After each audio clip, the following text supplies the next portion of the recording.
السلام عليكم. بثلاثية نظيفة المنتخب الوطني المغربي يتأهل رسميا إلى دور الثمانية من كأس العالم بعد ثلاثية نظيفة في شباك كندا. المنتخب الوطني المغربي لم يقدم مباراة كبيرة، وخاصة في الشوط الأول كندا فرضت علينا رتم عالي جدا، ضغطت علينا بكل قوة وأبعدت المنتخب الوطني المغربي عن مناطقه. وكذلك المنتخب الوطني المغربي بدأ المباراة بشكل متواضع جدا، لكن الشوط الثاني كان مختلف جدا، مختلف كليا، وخاصة مع تغييرات المدرب محمد وهبي الذي قال قبل المباراة أن مباراة كندا ستكون أصعب مباراة في مشوار المنتخب الوطني المغربي في كأس العالم. وصحيح هذا ما حدث وهذا ما رآه الكل. اليوم وجدنا صعوبة بالغة في التنفس أمام منتخب كندا، وخاصة في الشوط الأول ضغطوا علينا بكل قوة ورفعوا الرتم العالي، وكذلك بتدخلات قوية وخشونة بالغة، ولاعب المنتخب الوطني المغربي تعرضوا ل4 بطاقات صفراء وفي الشوط الأول فقط، لأن الحكم الإنجليزي كان سيء جدا لدرجة في كل احتكاك بسيط كان يشهر بطاقة صفراء للاعب المنتخب الوطني المغربي. لكن رغم ذلك تخطينا كل الحواجز، تخطينا كل العوائق، وفزنا بهذه المباراة عن جدارة واستحقاق. ولا ننسى تصديات خرافية وأسطورية للحارس الأسطوري، للحارس الكبير، للحارس الأفضل في تاريخ إفريقيا والعرب، ياسين بونو، الذي أنقذنا من أهداف كثيرة، أهداف محققة في هذه المباراة. ثم أبدع عز الدين أناحي النحل الذي سجل هدفين خرافي، كل واحد أجمل وأفضل من الآخر. ثم يأتي الهداف الأسطوري، الهداف ابن الرجاء البيضاوي سفيان رحيمي، العارضة تحرم رحيمي من الهدف الثالث. ثم يأتي الهدف الثالث، لا عارضة ولا حارس يصد الهدف الثالث، وتأهل عن جدارة واستحقاق. للمرة الثانية في التاريخ نتأهل للدور الثمانية بعد مونديال قطر. مبروك للشعب المغربي، مبروك للجمهور المغربي، مبروك للاعبين، مبروك للمدرب التقني ولكل الإطار التقني للمنتخب الوطني المغربي. هي فرحة مغربية، فرحة عربية. مبروك لكل العرب، مبروك لكل من يحب هذا المنتخب الذي يشرف كل العرب ويمثل كل العرب. مبروك مبروك مبروك، والسلام عليكم. السلام عليكم. بثلاثية نظيفة المنتخب الوطني المغربي يتأهل رسميا إلى دور الثمانية من كأس العالم بعد ثلاثية نظيفة في شباك كندا. المنتخب الوطني المغربي لم يقدم مباراة كبيرة، وخاصة في الشوط الأول كندا فرضت علينا رتم عالي جدا، ضغطت علينا بكل قوة وأبعدت المنتخب الوطني المغربي عن مناطقه. وكذلك المنتخب الوطني المغربي بدأ المباراة بشكل متواضع جدا، لكن الشوط الثاني كان مختلف جدا، مختلف كليا، وخاصة مع تغييرات المدرب محمد وهبي الذي قال قبل المباراة أن مباراة كندا ستكون أصعب مباراة في مشوار المنتخب الوطني المغربي في كأس العالم. وصحيح هذا ما حدث وهذا ما رآه الكل. اليوم وجدنا صعوبة بالغة في التنفس أمام منتخب كندا، وخاصة في الشوط الأول ضغطوا علينا بكل قوة ورفعوا الرتم العالي، وكذلك بتدخلات قوية وخشونة بالغة، ولاعب المنتخب الوطني المغربي تعرضوا ل4 بطاقات صفراء وفي الشوط الأول فقط، لأن الحكم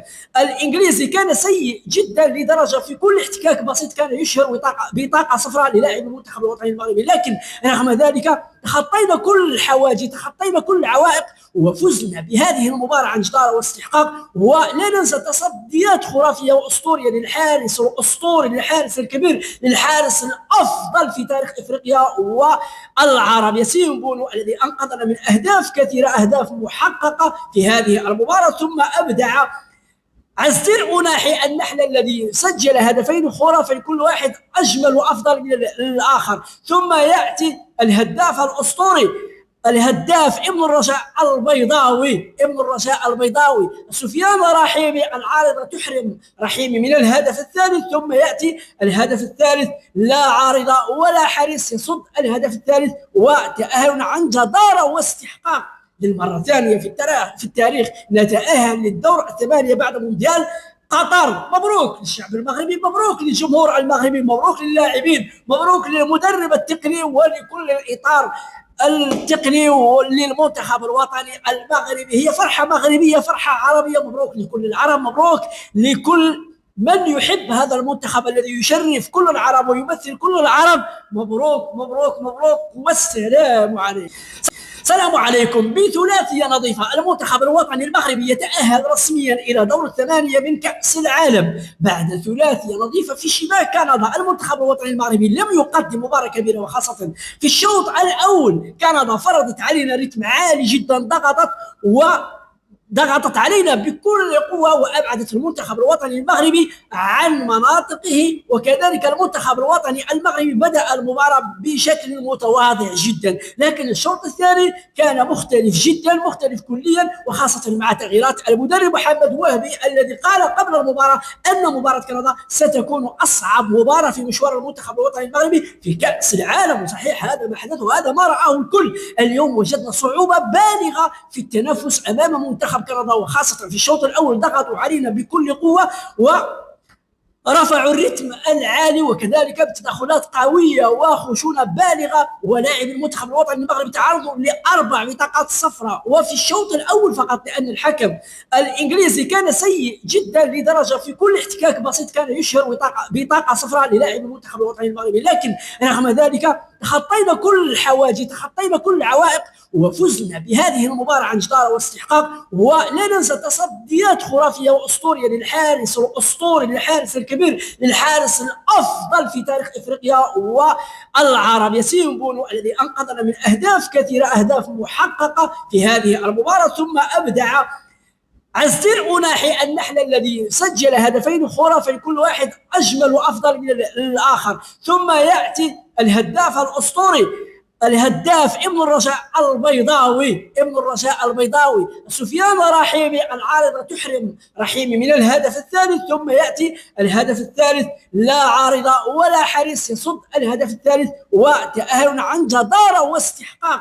للمرة الثانية في التاريخ نتأهل للدور الثمانية بعد مونديال قطر. مبروك للشعب المغربي، مبروك للجمهور المغربي، مبروك للاعبين، مبروك للمدرب التقني ولكل الإطار التقني للمنتخب الوطني المغربي. هي فرحة مغربية، فرحة عربية. مبروك لكل العرب، مبروك لكل من يحب هذا المنتخب الذي يشرف كل العرب ويمثل كل العرب. مبروك مبروك مبروك، والسلام عليكم. سلام عليكم. بثلاثية نظيفة المنتخب الوطني المغربي يتأهل رسميا إلى دور الثمانية من كأس العالم بعد ثلاثية نظيفة في شباك كندا. المنتخب الوطني المغربي لم يقدم مباراة كبيرة، وخاصة في الشوط الأول كندا فرضت علينا رتم عالي جدا، ضغطت علينا بكل قوة وأبعدت المنتخب الوطني المغربي عن مناطقه، وكذلك المنتخب الوطني المغربي بدأ المباراة بشكل متواضع جدا، لكن الشوط الثاني كان مختلف جدا، مختلف كليا، وخاصة مع تغييرات المدرب محمد وهبي الذي قال قبل المباراة أن مباراة كندا ستكون أصعب مباراة في مشوار المنتخب الوطني المغربي في كأس العالم. وصحيح هذا ما حدث وهذا ما رآه الكل. اليوم وجدنا صعوبة بالغة في التنافس أمام منتخب كندا، وخاصة في الشوط الأول ضغطوا علينا بكل قوة ورفعوا الرتم العالي، وكذلك بتدخلات قوية وخشونة بالغة، ولاعب المنتخب الوطني المغربي تعرضوا ل4 بطاقات صفراء وفي الشوط الأول فقط، لأن الحكم